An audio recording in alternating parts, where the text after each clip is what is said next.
আপনারা কি দেরি করতেছেন কি টসের জন্য? টস করতেছেন এই ফাইরুজ ভাই টস করেন আসেন পরে কথা বল দাদা ব্যাটিং ফার্স্ট ভেরি ফাস্ট কিন্তু না টসে জিতি তো বল কই একটা বল কই জিরো পয়সা দাম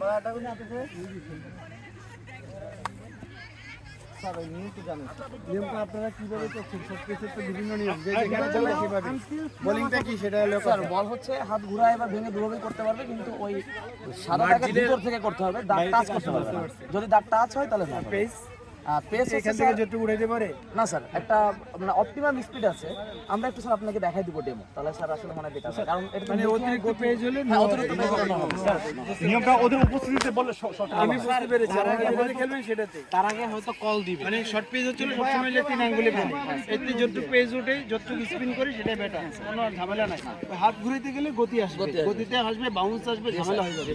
এজন্য শর্ট পেজ কখনো হাত ঘুরিয়ে বল খেলে না, এর মধ্যে এটাই খেলে একজন দুজন একটু হাত ঘুরিয়ে করতে পারে। যাই হোক আর কি না, এই জন্যই পেজের ব্যাপারটা চলে আসবে। 3 আঙ্গুলে দিলে আর সমস্যা নেই, পেজ নিয়ে তো কন্ট্রোল না, 3 আঙ্গুলিটা বেশি পেজ উঠে যাবে না।